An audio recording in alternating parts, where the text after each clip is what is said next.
राम हरे हरे। ओम नमो भगवते वासुदेवाय।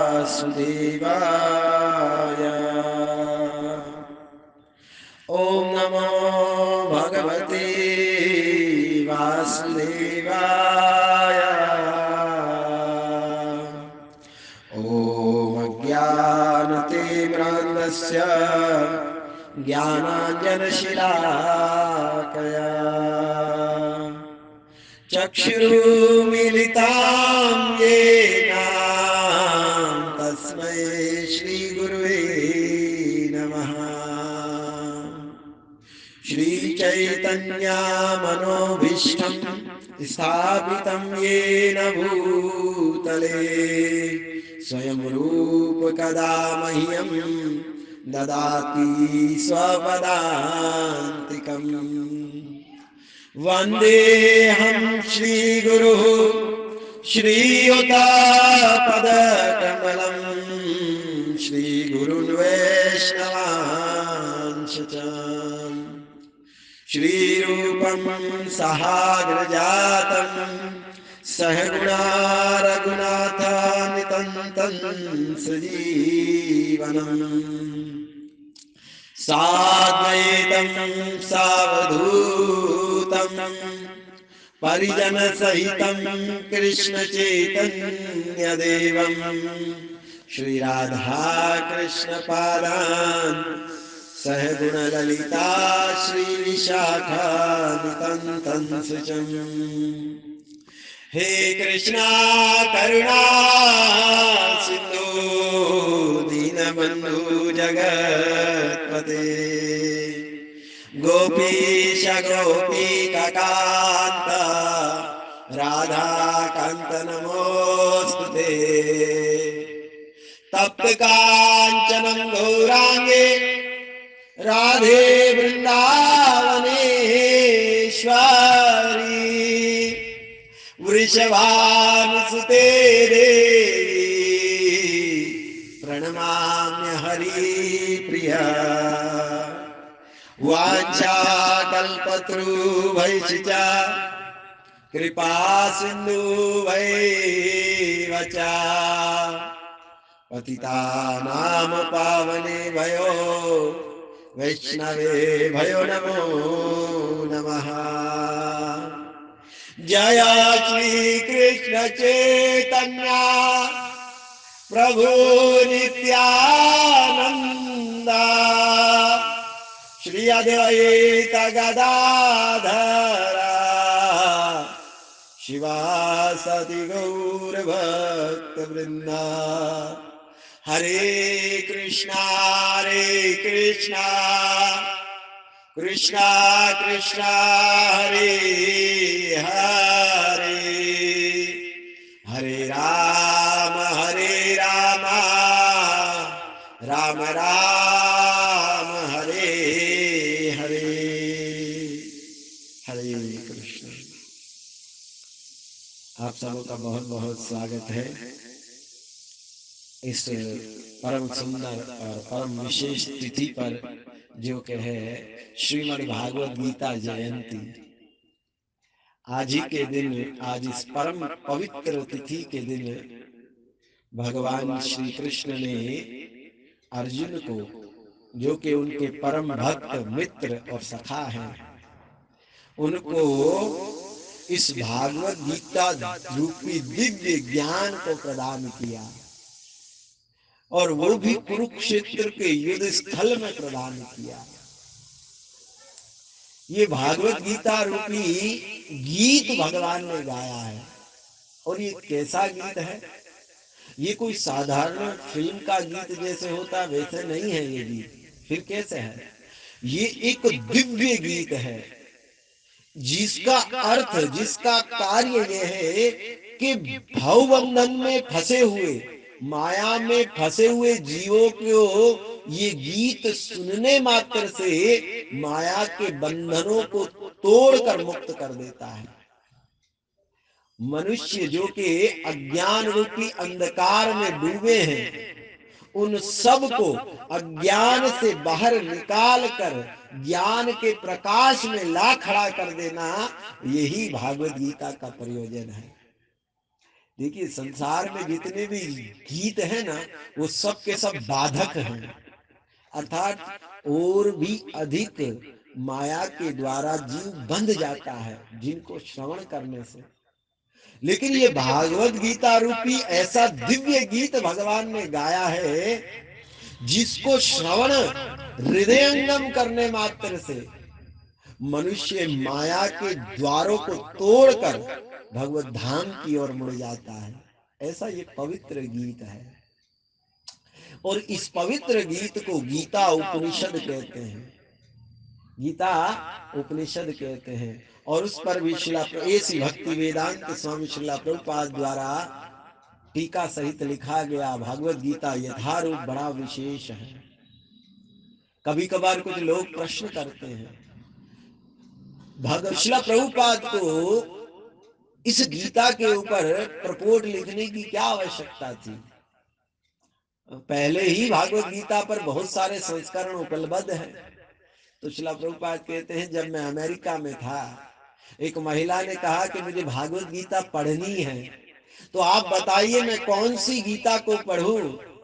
श्रीला प्रभुपाद कहते हैं, उस समय अंग्रेजी में बहुत सारे संस्करण उपलब्ध थे, परंतु बड़ी मुश्किल से किसी शुद्ध भक्त का लिखित ये भागवत गीता प्राप्त हुआ करती थी, बड़ी मुश्किल से, बड़ी कठिनाई से।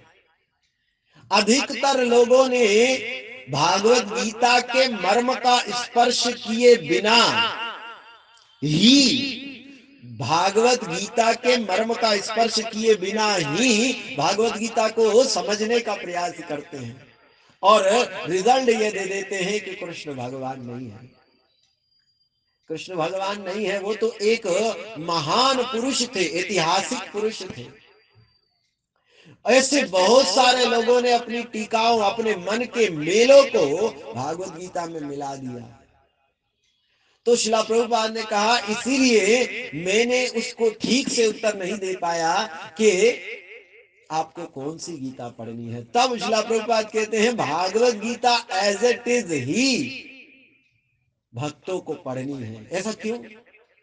क्योंकि देखिए, गीता का मर्म क्या है। बहुत सारे व्यक्ति गीता के ऊपर अनुवाद टीकाएं करते हैं, परंतु गीता का मर्म नहीं जानते। तो आप बताइए, गीता का मर्म क्या है? तो गीता का मर्म गीता में ही है। भगवान श्री कृष्ण गीता में ही गीता का मर्म देते हैं। तो गीता का मर्म गीता में क्या है? उदाहरण के तौर पर, यदि आपको दवा लेनी है, तो आप मित्र की सलाह के ऊपर दवा नहीं ले सकते। आप कहो, भैया मित्र ने कहा है ऐसे ऐसे ले लो दवा, तुम ठीक हो जाओगे, ऐसा नहीं हो सकता। अगर आपको दवा लेनी है तो दो उपाय हैं, दो विकल्प हैं। पहला विकल्प ये है कि आप उस दवा के ऊपर लिखा हुआ लिटरेचर, उस दवा के ऊपर जो डोज लिखा है उसके अनुसार लीजिए, तब ठीक हो जाएंगे। और दूसरा कि डॉक्टर के, एक वैद्य के कथनानुसार लीजिए, आपका रोग दूर हो जाएगा।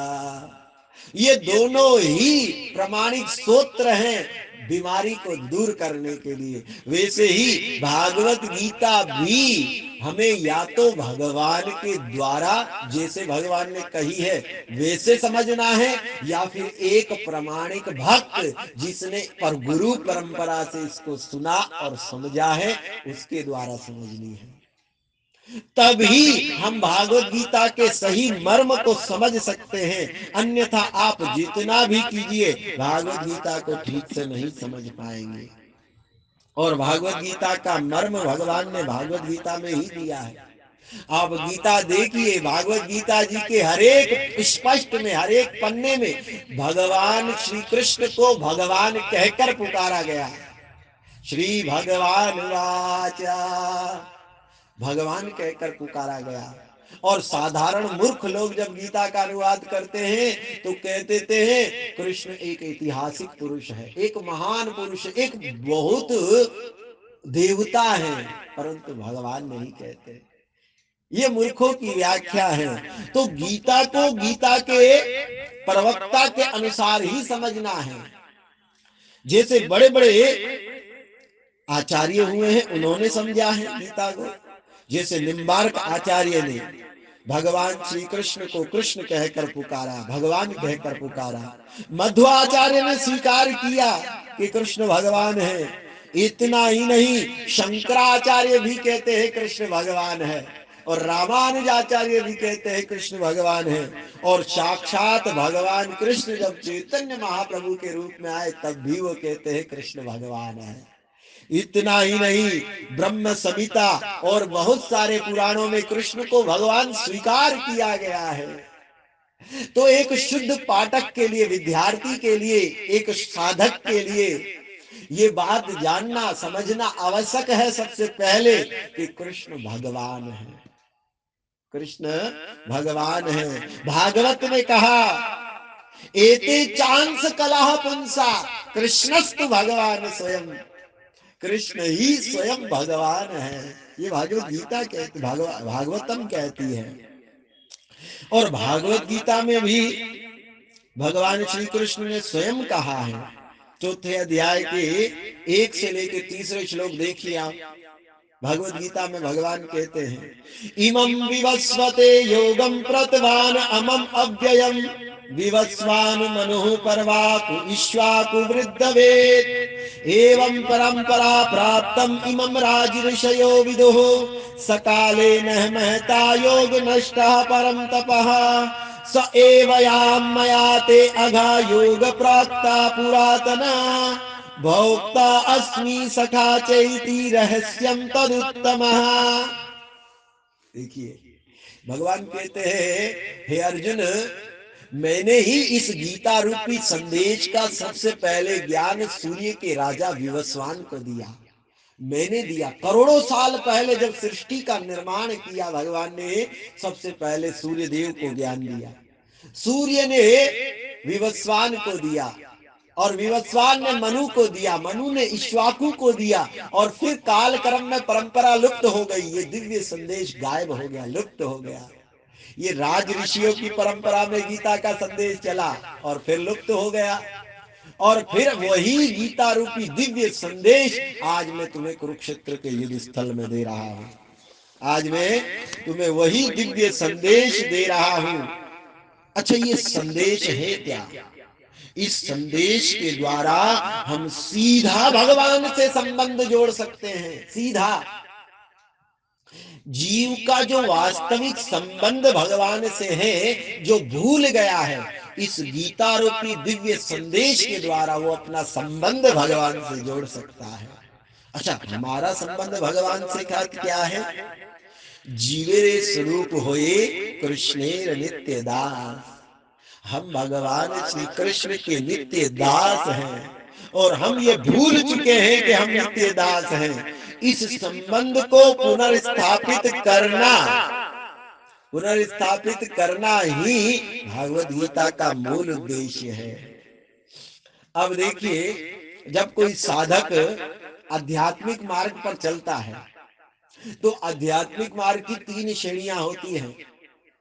ये 3 श्रेणियां या 3 साधक होते हैं आध्यात्मिक मार्ग के। पहला ज्ञानी, पहले ज्ञानी होते हैं जिसको निर्विशेषवादी भी कहते हैं, जो कहते हैं भगवान का कोई रूप नहीं है। ये पहले साधक हैं। दूसरे योगी होते हैं, दूसरे योगी होते हैं जिनको ध्यानी भी कहते हैं, जो ध्यान लगाकर भगवत प्राप्ति करना चाहते हैं, हृदय में परमात्मा रूप का साक्षात्कार करते हैं, उसे ध्यानी या योगी कहते हैं। तीसरे भगवत भक्त होते हैं, तीसरे भगवत भक्त होते हैं। इन तीनों में साधकों में से भक्त का साक्षात्कार सर्वश्रेष्ठ और पूर्ण होता है, क्योंकि भक्त सीधा भगवान से संबंधित होता है।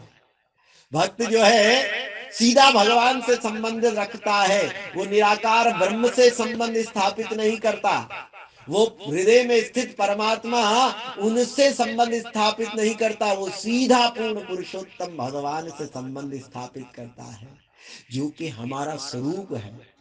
ममेवांशो जीव लोके जीव भूत सनातना, जीव मेरा अंश है, सनातन अंश है, और उसका स्वरूप है, क्या स्वरूप है? जीवेर स्वरूप होए कृष्णेर नित्य दास, वो भगवान का नित्य दास है। ये दासता उसका स्वरूप है, और उसके स्वरूप जो वो भूल चुका है जागृत करती है भागवत गीता। भागवत गीता उसके स्वरूप को जागृत करती है, और स्वरूप जब जागृत होता है तो वो जान जाता है कि मेरा संबंध भगवान श्री कृष्ण से है। हमारा 5 रिश्ते भगवान, 5 संबंध भगवान के साथ हम जोड़ सकते हैं। 5 प्रकार के संबंध हम भगवान के साथ जोड़ सकते हैं। पहला वो संबंध है निष्क्रिय अवस्था में हम भगवान की सेवा करते हैं। निष्क्रिय अवस्था में अर्थात भगवान के शांत रस में जो भक्त होते हैं, जो केवल भगवान, जैसे बलराम जी भगवान की जब सेवा करते हैं तो वो शांत रस में भगवान की शैया बन जाते हैं, भगवान के वस्त्र बन जाते हैं, भगवान की बांसुरी बन जाते हैं, भगवान के धाम बन जाते हैं। ये सब शांत रस के भक्त हैं। और दूसरा, भगवान का सेवक बनना, भगवान की सेवा में उपस्थित रहना, उसे कहते हैं दास रस की भक्ति। दास रस का भाव है ये। और तीसरा सख्य रस का भाव है, जिसमें कि हम भगवान को अपना सखा मानते हैं। और चौथा माता पिता का भाव है।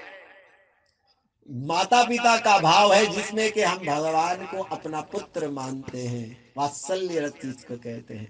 और पांचवा, भगवान श्री कृष्ण को अपना प्रियतम मानना, ये माधुर्य रस का भाव है। ये 5 प्रकार के संबंध हम भगवान के साथ जोड़ते हैं। जब जीव भगवत सेवा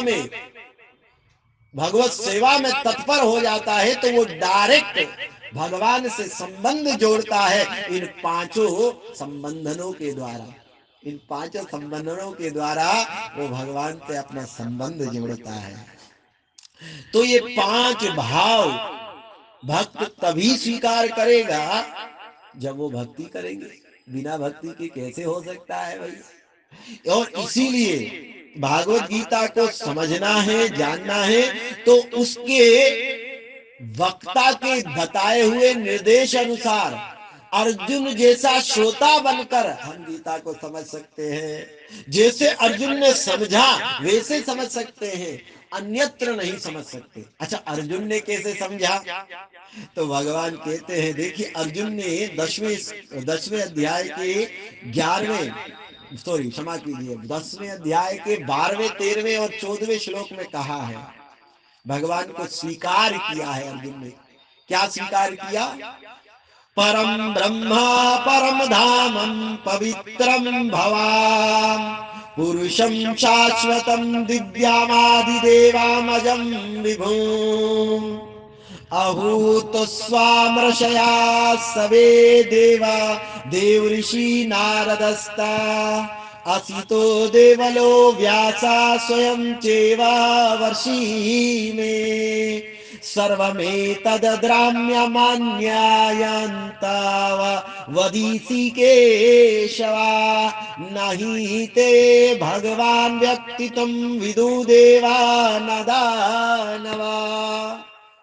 भगवान ने, अर्जुन ने स्वीकार किया कि हे प्रभु, मैं जानता हूं, क्या जानता हूं? कि आप भगवान हैं, आप परम धाम हैं, आप पवित्रम हैं, आप परम सत्य हैं।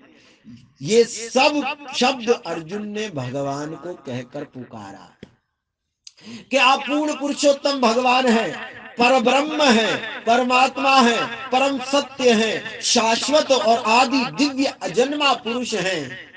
आप, इतना मैं ही नहीं, नारद, असित, देवल, व्यास जैसे बड़े बड़े महामुनि इस बात की घोषणा करते हैं कि कृष्ण आप पूर्ण पुरुषोत्तम भगवान हैं।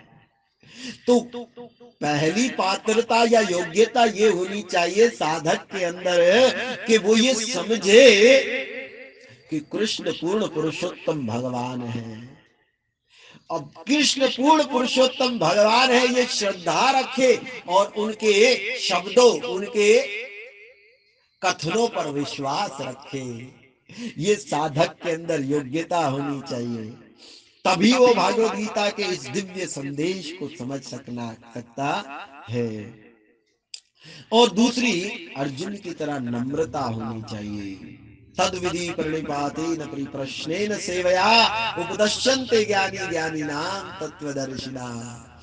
तो ये अर्जुन के अंदर योग्यता है। तो भगवान कहते हैं, या श्रील प्रभुपाद कहते हैं कि हमारे अंदर भी ये योग्यता होनी चाहिए, तब जाकर हम इस भागवत गीता को सही रूप में समझ सकते हैं। और इस भागवत गीता में मूल 5 विषयों पर भगवान चर्चा करते हैं। मूल 5 विषय ऐसे हैं जिन के ऊपर भगवान चर्चा करते हैं। पहला, भगवान कौन है, भगवान इस बात के ऊपर चर्चा करते हैं। दूसरा, जीव कौन है, जीव के भगवान के साथ क्या संबंध है। तीसरा, प्रकृति, जीव का प्रकृति के साथ क्या संबंध है, प्रकृति का भगवान के साथ क्या संबंध है, प्रकृति का जीवों के साथ क्या संबंध है, भगवान का जीवों के साथ क्या संबंध है, ये चर्चा है। चौथा, काल की चर्चा है, समय। और पांचवा, कर्म की चर्चा है। ये 5 विषय भागवत गीता के मूलभूत विषय हैं। मूलभूत विषय हैं ये 5 भागवत गीता के, जिनको एक प्रामाणिक भक्त के द्वारा, एक शुद्ध भक्त के द्वारा हृदयंगम और समझा जाना चाहिए। तो अब भागवत गीता वास्तव में किस प्रकार लोगों का जीवन परिवर्तन करता है, इसके ऊपर चर्चा करते हैं। देखिए, भागवत गीता कोई साधारण ग्रंथ नहीं है। ये गीता एक ऐसा दिव्य संदेश है जो कि मनुष्यों के भौतिक जीवन को नष्ट करके उनके जीवन में आध्यात्मिक क्रांति डाल देती है, और फिर वे कृष्ण भक्ति में अपने सुखी जीवन की ओर मुड़ जाते हैं। अपने दुखी में जीवन को छोड़कर सुखी जीवन की ओर मुड़ जाते हैं।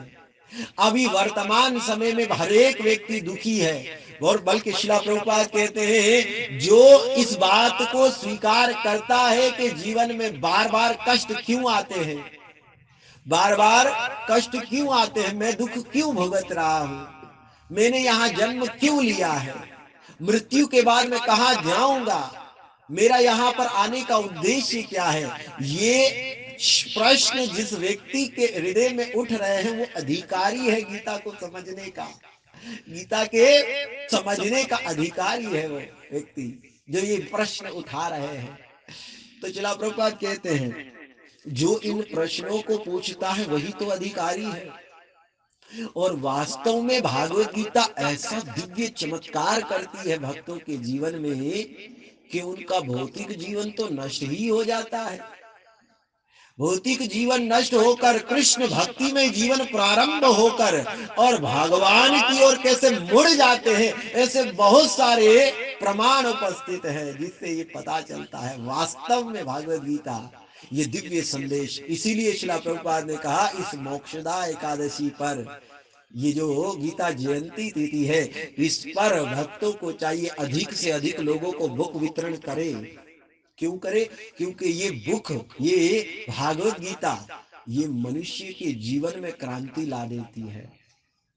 जैसे उदाहरण एक भक्त बता रहे थे कि इंग्लैंड में जब वो बुक डिस्ट्रीब्यूशन कर रहे थे, भागवत गीता का वितरण कर रहे थे, तो एक व्यक्ति ट्रेन से उतरा, वो स्टेशन पर थे भक्त, एक व्यक्ति ट्रेन से उतर रहा था तो अपनी अटैची उतार रहा था, बैग उतार रहा था।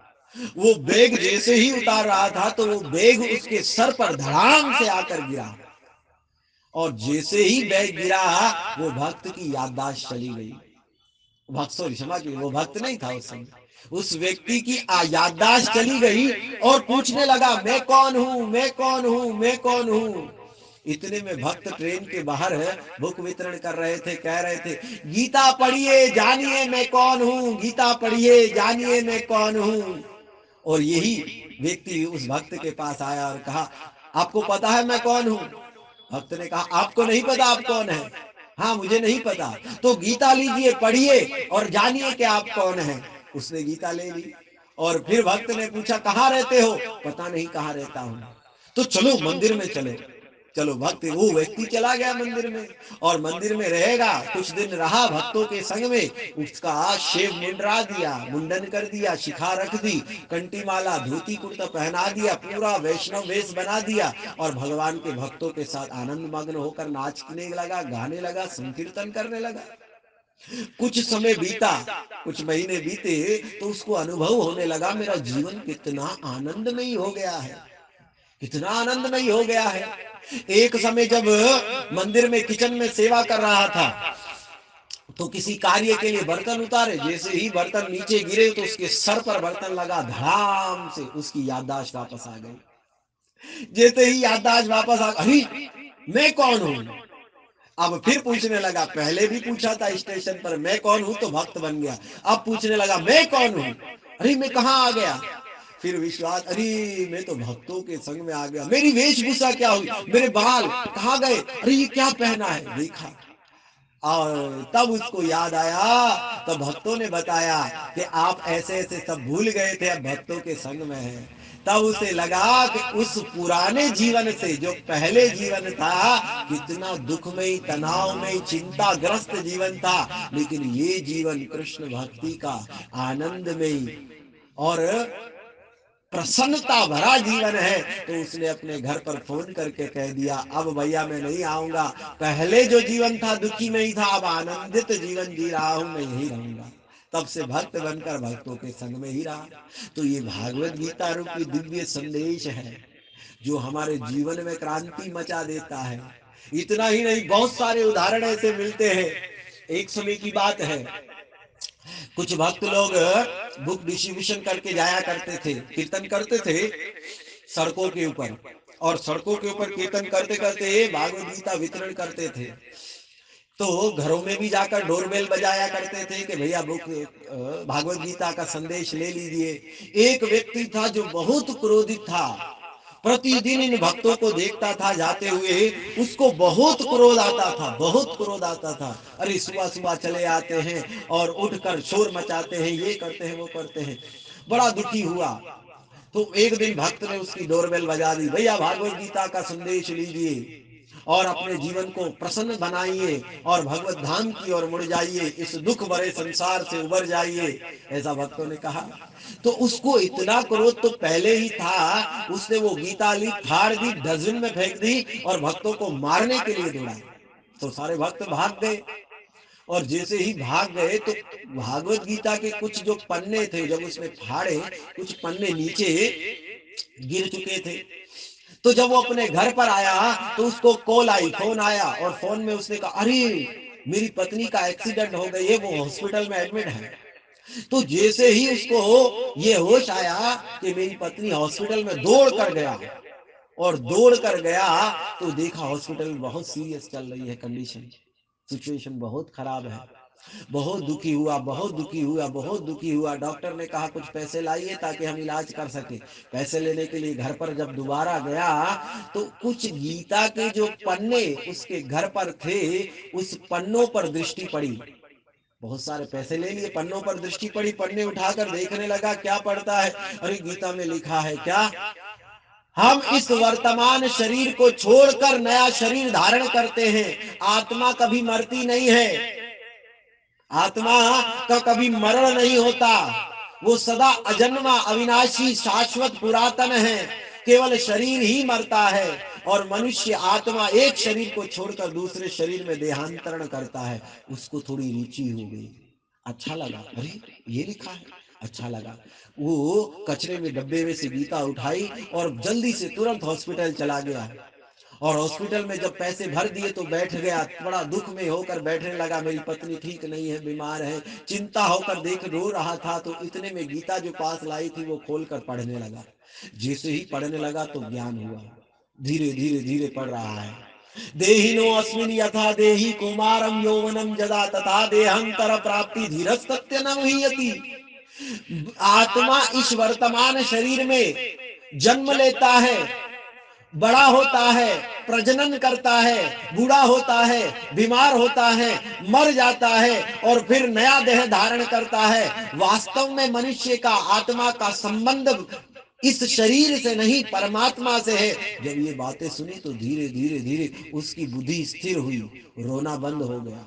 जो तनाव था, जो पत्नी के प्रति डिप्रेशन, जो दुख था, उसको धीरे धीरे कम होने लगा। और गीता के पेज पलटे और पलटे और पलटे तो धीरे धीरे धीरे उसका जितना भी भय था, दुख था, तनाव था, चिंता थी, सब चली गई। और इतने में डॉक्टर ने आकर कहा कि आपको बहुत बहुत बधाई हो, आपकी पत्नी ठीक हो गई है। उसने कहा हाँ, ये भगवान की बड़ी कृपा है। तब उसने जो भागवत गीता के पीछे मंदिर का एड्रेस था, उस मंदिर में गया और सारे भक्त जो उसको गीता देने आए उससे क्षमा याचना की और कहा कि मुझे क्षमा कर दीजिए, मैंने आपके प्रति बहुत अपराध किया, आज से मैं भी इस मंदिर में सेवा करूंगा। तब से भक्त बन गया। ये भागवत गीता का कमाल है। तो देखिए, ये भागवत गीता अपने आप में एक प्रचारक है।